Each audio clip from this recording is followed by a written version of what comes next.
Yes, sir.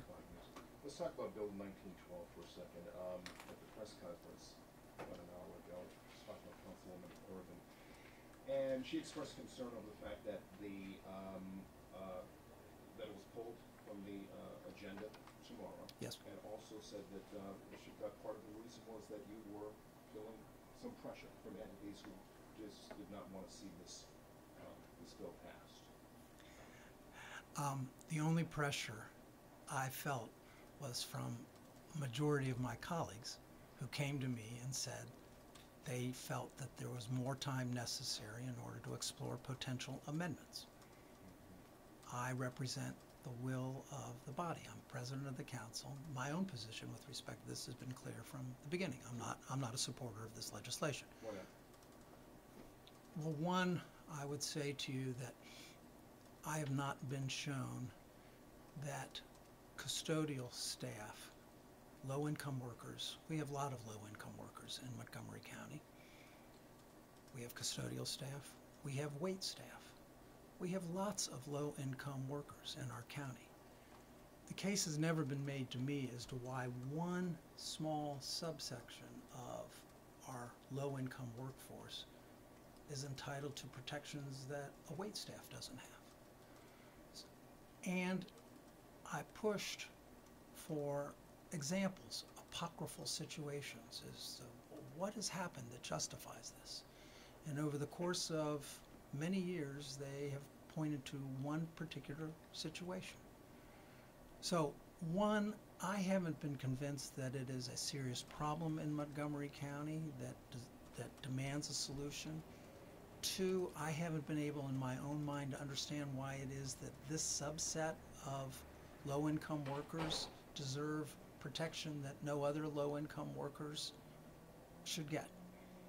So, and I believe that it, at the end of the day, puts Montgomery County in legislating matters that the private sector basically, I think, for the most part, does just fine handling. Some people might say that any group of low-income workers deserves that kind of consideration. And I think I hear what you're saying. You would like a broader approach, but why not cover one, if not 10?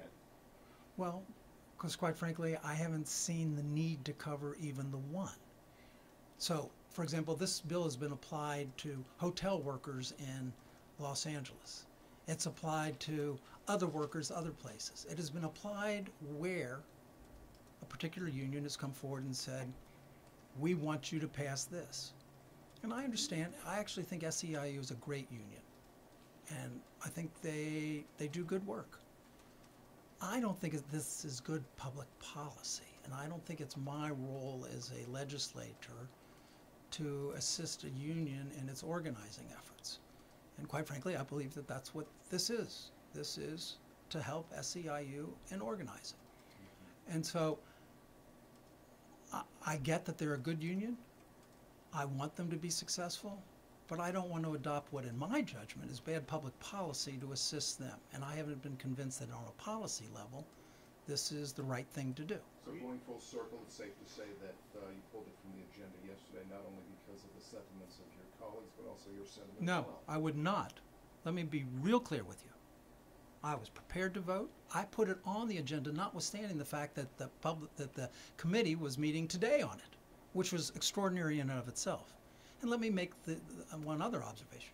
There's no emergency situation that suggests that we need to act in this moment in time. The bill is being heard in committee today. To take it up tomorrow before the full council is an extraordinary thing in and of itself.